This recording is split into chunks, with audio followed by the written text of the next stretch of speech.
नुकसानीचा दावा ठोकणार आहे आणि जर पुरावे दिले तर भाजपचे नेते मंडळी जे आहेत ते राजकारण सोडणार आहे असं देखील त्यांनी स्टेटमेंट केलं. काय सांगा? मुळामध्ये स्थानिक भारतीय जनता पक्षाचे नेतृत्व करणारे नेते मंडळींना लाज, लज्जा, शरम, आबरू या शब्दांच्या पलीकडचे हे आता मंडळी झालेले आपण पाहतोय.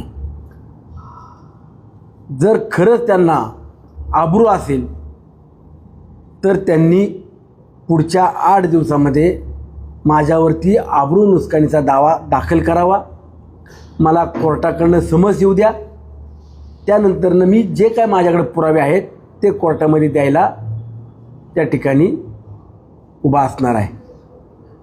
मी जे काय वक्तव्य करतोय हे 4.5 लाख जनतेचा प्रतिनिधी किंवा मावळ तालुक्याचा एक प्रतिनिधी याचं भान ठेवून आणि जबाबदारीनं मी प्रत्येक वक्तव्य करत असतो.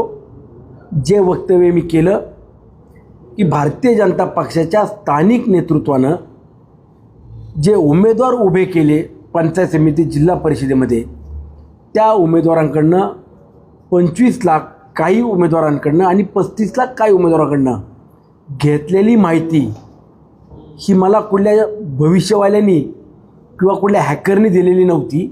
जे उमेदवार पराभूत झाले त्यांच्या भावानी आणि त्यांच्या सहकाऱ्यांनी मला ही माहिती दिली. ती पुराव्यानिशी दिली, बँक डिटेलनिशी दिली, कुणाच्या खात्यावरती किती तारखेला पैसे दिलेत आणि कोण कोण व्यक्ती आमच्याकडं हे सगळे EVM हॅक करतो हे सांगायला आले त्यांची नावं माझ्याकडे त्यांनी दिली. म्हणून ती माहिती मी आणि त्यांनी जो काही प्रकार केला हा जनतेसमोर मी मांडलेला आहे. ज्यांनी पत्रकार परिषद घेऊन सांगितलं सुनील शेळकेंनी पुरावे द्यावेत नाही तर आम्ही आबरू नुकसानीचा दावा दाखल करू. तुम्हाला जर खरंच सन्मान, अभिमान आणि आबरू असेल तर तुम्ही कोर्टात 8 दिवसात जा. मी अजून 10 दिवस थांबतो. तुम्ही माझ्यावरती आबरू नुकसानीचा दावा दाखल करा. मला कोर्टाकडनं समज येऊ द्या. त्यानंतर मी कोर्टात जे काय असेल ते पुरावे देईल. पण त्याच्या अगोदर पिंपरी चिंचवड पोलीस आयुक्तालयात मात्र मी लेखी स्वरूपात तक्रार देणार. अधिवेशन पुढच्या आठवड्यात आमचं सुरू होतं आहे. विधिमंडळाचं कामकाज सुरू होत असताना मी राज्याच्या मुख्यमंत्र्यांकडे देखील हे पुराव्यानिशी हातात त्यांच्या सगळी माहिती देणार. नेमकं नाही, हे एक हॅकर मोठे रॅकेट पुणे जिल्ह्यामध्ये आहे. मग त्यात मावळ तालुका, खेड तालुका ज्या ज्या ठिकाणी जिल्हा परिषद पंचायत समितीचे उमेदवार यांना कॅप्चर करता येतील किंवा त्यांच्याकडनं काही घेता येईल ते घ्यायचा प्रयत्न केला. आणि त्यात मावळ तालुक्यातले हे 2 नेते स्वयंघोषित यांनी ते रॅकेटवाल्या टोळीला भेटले. त्यांनी संपर्क केला आणि त्यातून तुम्ही यांना पैसे द्या, जर नाही निवडून आलो तर तुम्हाला ते पैसे परत मिळतील असे डील केली.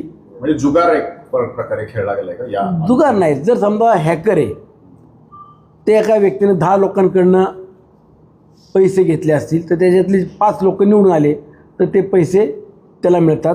जे 5 लोक पराभूत झाले त्यांना ते परत द्यायचे अशी डील त्यांची झाली. म्हणजे जे लोक निवडून येतील त्यांचे पैशांना, जे नाही आले त्यांना त्यांचे पैसे रिटर्न करणार. असं मला नेते कोण आहेत? ज्यांनी पत्रकार परिषद घेऊन सांगितलं ना आम्ही आबरू नुकसानीचा दावा दाखल करतो तेच हे 2 नेते. तुम्ही बाळा बेगडेंना उद्देशून बोलले होते. बाळा बेगडे त्या पत्रकार परिषदेत काहीच बोलले नाही.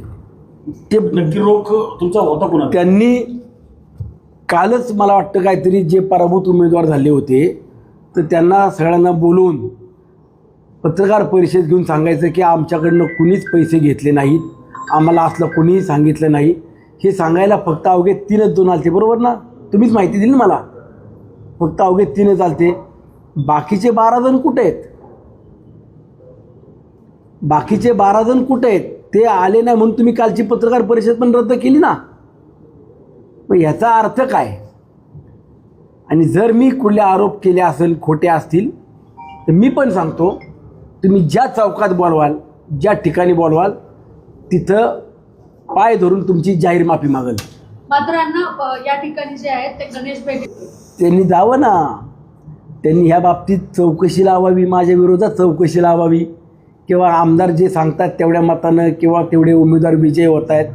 मी माझा आत्मविश्वास 5-6 वर्षात केलेलं काम आणि जनतेचं आमच्यावरती असलेलं प्रेम, विकास कामातून जे आम्हाला मतदान होतं तेच आम्ही जाहीरपणाने सांगतो की आमचा निकाल काय असणार आहे.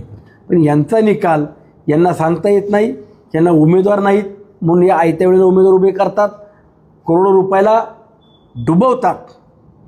आर्थिक नुकसान करणं, गावात संघर्ष लावणं, हे जे काय केलं याच्या पलीकडे जाऊन EVMच हॅक करून आणतो आणि तुमचा विजय करतो, याच्यापेक्षा निंदनीय आणि गलिच्छ राजकारण काय असू शकतं.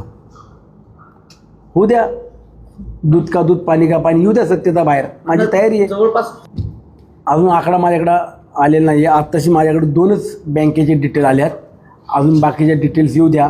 आले की मी ते सगळं कोर्टामध्ये किंवा ज्यावेळेला माझ्यावरती हे कुठली तक्रार करतील किंवा मला पोलीस स्टेशनमधनं इन्क्वायरीला बोलवतील त्यावेळेला मी त्यांच्याकडे ती सगळी माहिती देईल. 2 आळंदीचे आहेत, एक शेलारवाडीचा आहे आणि एक पुण्यातला का वडगाव शिरीचा कुठला तरी आहे. असे 5 जणांचं रॅकेट आहे आणि त्याच्यामध्ये हे 2 सामील आहेत. आता एवढं पण सांगतो बस.